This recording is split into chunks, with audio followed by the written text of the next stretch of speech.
Hey everybody, Adam Savage here with Prop Store in Valencia, California. How are you, Chuck? Good to see you. Good to see you, sir. And we are exploring some Brave New Worlds today, specifically the Brave New World of Picard, because you guys have a huge auction coming up for Picard. We do. Star Trek Picard, seasons 1 and 2. We've got a number of different items that folks out there might recognize, but yeah, some really cool things. I mean, I think what I love about this show is that they took the opportunity to sort of redesign all the things that we knew that were sort of typical Star Trek. There are a lot of cool things we can talk about. Okay, so I am unfamiliar. I am a neophyte when it comes to Picard. What? Yeah, I know. I still haven't gotten to it. And I'm a huge fan of Patrick Stewart. I know some people on the crew, but I still haven't gotten there. I'm seeing some magnificent pieces. I'm going to start with this. Oh, yes. What is this beautiful piece? This is what they call the mother of all disruptors. Really? So I really think that they sort of said, let's go all out and let's create the biggest, baddest thing that we can think of in the Star Trek universe as far as a weapon. And this is what they came up with. The MOAD. And this is how you hold it, yes? I think so, yes. All right. Wow, it is just absolutely the kickback gorgeous. on it must be crazy. Diabolical. Yes. I see a lot of interesting techniques. I see some laser cut metal there, and I see some 3D printing. It is lovely in this phase of rapid manufacturing to see its effects on movie props, because you get levels of detail and fidelity that you could never get 20 years ago. Yeah, yeah. I mean, looks like a real weapon to me, or I don't know if it would actually work, but I love the Tommy gun, sort of the futuristic Tommy gun look to this thing. Yeah. Oh, that is wonderful. All right, so that's the MOAD. That's all I'm ever going to refer to it. Yes. And so I think over here as well, sort of going with more sort of Romulan and disruptors, this is the sort of the standard disruptor that you see, which has also looks, I think it's 3D printed if I'm correctly there, but a lot of details in there, especially a lot of sort of textures to it that they've added on there, especially in the top. It looks like scales that are in there. It's almost an organic looking disruptor that you've got going on there. It really is, and they've done some beautiful things with the paint treatment to make it look like there's, like you said, scales, but also almost like it's both weathered and showing through. There's a way in which I feel like this probably looks twice as good on camera as it does in person, and it looks gorgeous in person. Right, and it's got sort of those copper highlights that you also see in the mother of all disruptors as well, so almost implying that this is a metal that you would find on the planet, so they must have used, It's a lovely departure. I mean, it is, as you were saying at the beginning of this, is fundamentally different than a lot of old Star Trek propage. Yeah. And then also was the Romulan Black Ops, which is down there. So very similar there, but this was the sneak attack Black Ops. Now, I believe there's a version. This is a static version of this that opens up, but I believe it actually. I don't know if they did it via CG. or whatever, so it's like. I think it actually kind of opens up as what it's supposed to be. But this is a dual phaser, so it actually flies in both. But I'm not sure about the opening up part. But yeah, it's also very cool, and just a design you haven't seen before, where it actually can fire out of both sides of the out of both barrels there. I like their respect for highly detailed areas at the same time as broad shapes that really make the overall topography apparent, I've definitely seen movie weapon designs that are so complicated when someone's holding it, you have no idea what they're holding. Yeah. Oh, that's very cool. Lovely. And even on the tips, you sort of have these little metal pieces as well. Yeah, no, there's detail everywhere. And then moving on to Starfleet. So this is the Starfleet phaser that the standard issue phaser that they designed for Star Trek Picard. Wow. Again, very different. I mean, I think we've seen a lot of different evolutions through, first from the Star Trek movies that sort of came out all the way through all the new television shows that have shown, and this is a very different looking one. This one looks like it had some internal lights, some little blinkies perhaps going on. Not sure. I think this is a static version of this, so it could be that there is a light up version that we didn't necessarily get for the auction, but still very cool. And it actually mounts into a holster, and they actually have it so that it actually grips into the holster. Oh, really? Yeah. So it actually kind of pops right into the holster piece of that. It is gorgeous. It is, again, like you said, it harkens to phasers of old, but takes a bold new turn towards different territory with some of the texturing and some of the with the way it's not perfectly rounded, it's got more of a geometrical sort of shape. Yes, very different than what we saw on Star Trek Discovery, which was the show before that. Yeah. Oh, all right. And then one of the characters that makes a reappearance in the show is 7 of 9, and this is a very cool light up piece, as you'll see the lights actually work on this one. And Adam, if you want to show where the lights actually pop out the back part here, it's kind of like pull it ever so. There you go. It's kind of hidden in there. It actually kind of extends it. Oh, there you go. Oh, wow. Yeah. What? It's very cool. And then it's actually You are kidding me. Yeah. So it's got an LED that's in there that actually lights it up, but it actually has like an arm extension, so you could actually make it a longer rifle if you really wanted to. But the button to control that is there. And then if you look on the very edge or on the very end, you actually see a serial number, which I think is a great detail. I actually, with my bad eyesight, can't read Look at that. But there's an actual, like, so they actually named this particular one. And into this one, I can see a scratch in there, number 4, because it looks like they must have made 4 of these. Well, I love this solution for adding lights to the inside. This is literally an aluminum plate with a little bit of self-stick LED, cool white bulbs going on there. I mean, that is as simple as you please. And then the fact that it lights that so beautifully. It's very cool. Amazing. This is absolutely a gorgeous piece. And boy, does it feel, I mean, each of these has a lovely kind of weight to it. Well, she actually carries 2 of them at once, so she kind of goes barreling out with arms ablazing there. All right. So it's awesome that she can carry both of those. Okay, so those are the those are some of the weapons. That's the weapon. And we have more. And the great thing is there's Confederation timeline phaser. There's other larger rifles from the Romulans and different. The other thing about the Romulan weaponry is that it's different because there were different factions of Romulans, right. And so you see the Rebirthers actually have a slightly different weapon than you see with the Black Ops there. So a lot of details and a lot of Star Trek knowledge went into actually creating the different things for this show. The Star Trek universe is one that's just ever growing, ever extending in beautiful, beautiful ways. Let us talk about the costumes. Yes. So this looks like an old familiar costume. This is the harken back for those that have ever wanted a next-gen costume. This is Picard's costume from the first episode of Picard Season 1. This is actually sort of a dream sequence, and it's actually tied into the painting right behind you as well. In that, Data is painting, in the dream, Data is painting this painting, and this is actually sitting in Chateau Picard.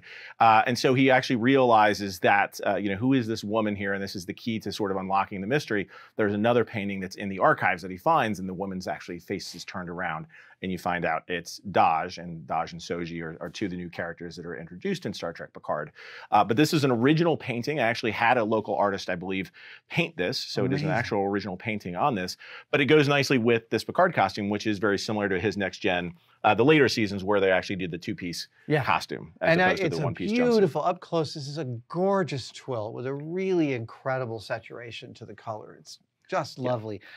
And this is also Picard, believe it or not. Totally mind-blowing. There's so many different textures. This is really beautiful. This looks like something that I'd see Data wearing on the holodeck. Yeah, well, it does. And that's why I wanted to put it out. It actually reminds me a lot of those holodeck episodes from back in Next Gen. But here in Star Trek Picard, they actually have him going into a bar in this as sort of his disguise, which I always love. It's kind of a little play on this, is that he's dressed up almost as a pirate here. We're going in there with Cristobal Rios. But just a great, fun costume as opposed to the standard Starfleet. Not to say there's anything wrong with those, but I always enjoy a little bit of humor that's infused in that as well. So you see a variety of humor. You've also got leather jacket costumes. You got Picard dressed in many different ways throughout Star Trek Picard. I remember an early Star Trek Next Generation when it was first airing, and Patrick Stewart was on Carson. I can't remember if Johnny Carson or Jay Leno was interviewing him. But they were asking him what he had done that summer. And he said, I directed some Shakespeare with some of my castmates from Next Generation. And the interviewer said, oh, that must be weird wearing those old costumes. And Patrick Stewart got very stern and he said, no, it's not.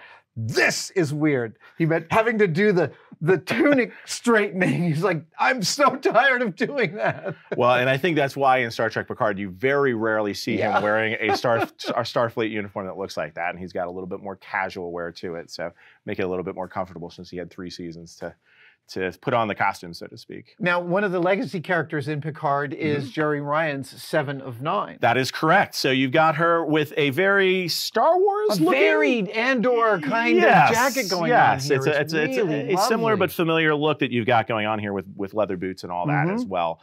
But she sort of puts on the jacket, and as she's toting the guns and all these things just like she did back in the day. And I think part of this is part of the storyline is actually going back to the Borg and her taking on the Borg and leading the charge against the Borg. So you see Wow. her in a very, front and center, I guess. Like a rebellion kind of outfit. Yeah, and I think this fits the very rebellion looking. No, I feel like costume. she could immediately take someone on with Jyn Erso at her side. Even though they're two different franchises.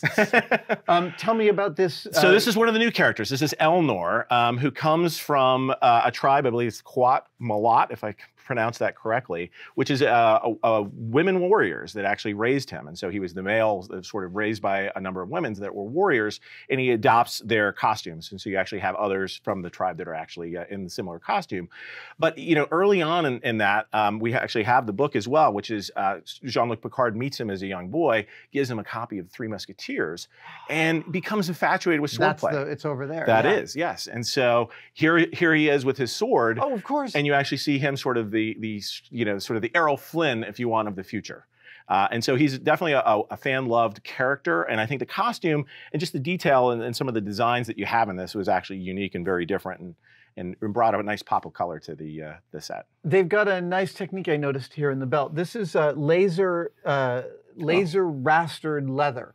Oh. And I love a laser cutter. It cuts leather beautifully, but it's also very difficult to make the precise cuts in leather and have them look handmade. And they've come up with a nice solution here. These symbols are all really lovely, and you'd never know they were rastered into this, but because I recognize the process, it's just gorgeously done. Yeah, that's great. And then we talked about the Romulans, and so the Black Ops, they actually go so far as to sort of create their own sci-fi helmets that go along with it. So a nice, not only, you got this nice texture, which is, a little different than what you've seen in Romulans in the past.